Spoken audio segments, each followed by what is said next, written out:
You are not losing people. You are losing weight. And the reason you feel guilty about it is because nobody ever told you that peace is supposed to cost something. You have been so conditioned to keep everyone comfortable that the moment you choose yourself, it feels like a crime. But here is the truth nobody is saying out loud. Cutting people off is not a trauma response. For some of you, it is the first spiritually sober decision you have made in years. If you have been feeling drained after every conversation, tired in ways that sleep cannot fix, or like you are slowly disappearing inside relationships that are supposed to fill you, you did not do anything wrong. You became someone who can no longer afford to bleed for people who are not even watching. And today, we are going to talk about the 5 ways to protect your peace when cutting everyone off. Not because it is easy, because it is necessary. Number 1, stop explaining yourself. The moment you feel the urge to write a 3-paragraph message justifying why you need distance, you have already handed your peace over. Listen, an explanation is an invitation for a negotiation, and the kind of people who drain you are experts at negotiation.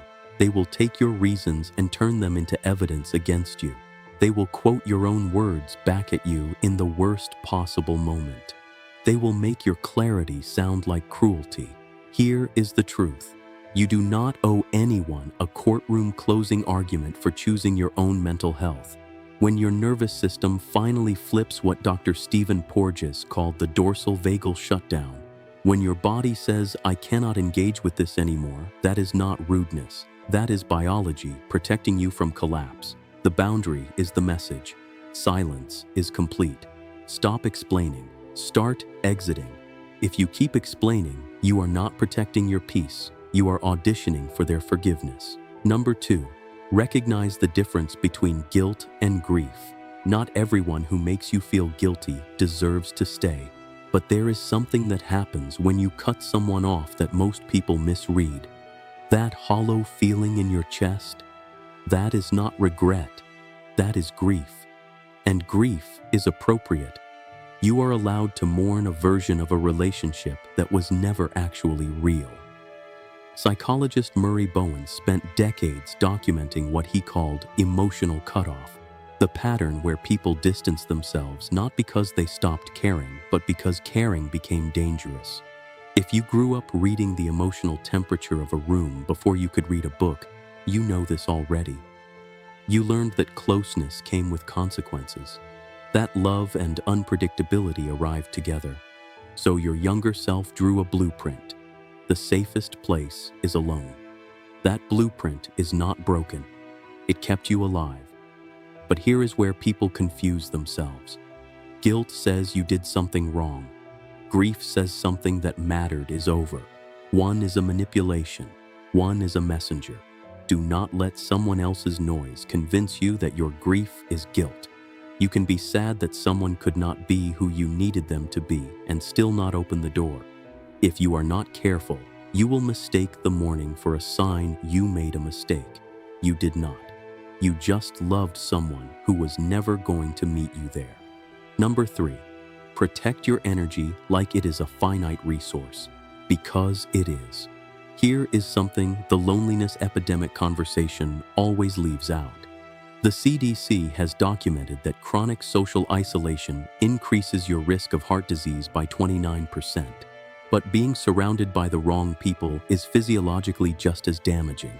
Your body does not distinguish between loneliness and being slowly drained by someone who treats your energy like a refillable cup they never contribute to. Your autonomic nervous system is running a constant background scan. It is asking one question every single moment: is this safe?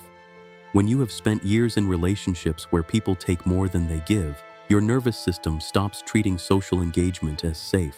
It starts treating it as threat, and it responds accordingly: shutdown, withdrawal, conservation. Not because something is wrong with you, because your system is doing exactly what it was designed to do. Recent neurological research has confirmed what people who grew up managing other people's emotions already know in their bones. The frontal lobe, the region responsible for complex social decisions, works measurably harder in people with histories of emotional overextension. You are not paranoid. You are not too sensitive. You are processing social data at a depth most people never access. When your system tells you someone is going to drain you, that is thousands of hours of pattern recognition talking. Hear this. Your energy is not renewable on their timeline. You do not get it back by being understanding. You do not get it back by giving them one more chance. You get it back by stopping the leak. Protect it accordingly. Number 4. Let the relationship die without performing the funeral. One of the most exhausting things people do when cutting someone off is turn it into a production. The long call, the final dinner, the ceremonial text that explains everything. Don't confuse closure with performance. Most people who need a formal goodbye are not looking for peace. They are looking for one more chance to change your mind. There is a profound difference between loneliness and solitude.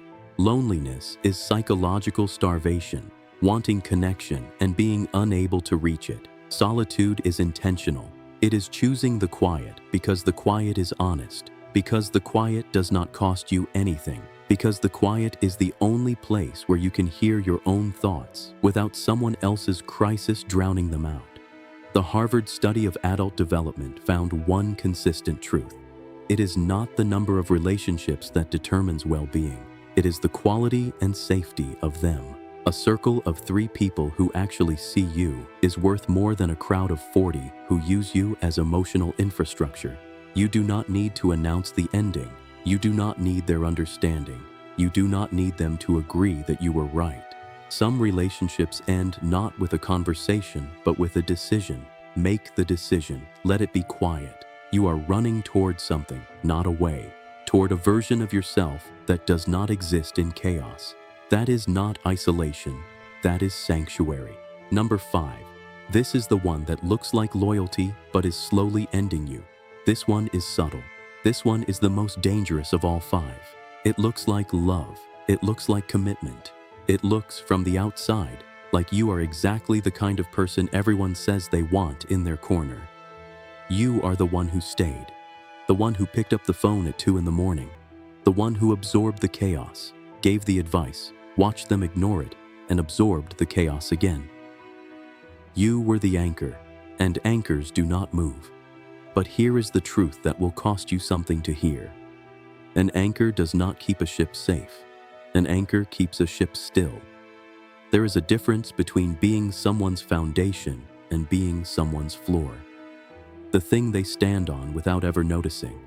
The thing that holds their weight while you are submerged. You were not the anchor because you were strong. You were the anchor because at some point, staying felt safer than going. Because you learned early that if you kept everyone else functional, maybe they would not turn their dysfunction toward you. That pattern is not loyalty. That is a survival mechanism that aged out of its usefulness. Just because someone has known you the longest does not mean they deserve you the most. History is not the same as safety. Familiarity is not the same as love.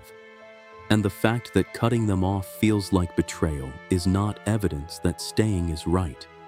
It is evidence of how deep the conditioning goes. The most spiritually dangerous relationships are not the obviously toxic ones. Those are easy to name. The dangerous ones are the ones that look like family, that smell like loyalty, that have been there long enough to feel like identity. When you cut those off, the world will not understand. They will call you cold. They will call you selfish. They will say you changed. Let them.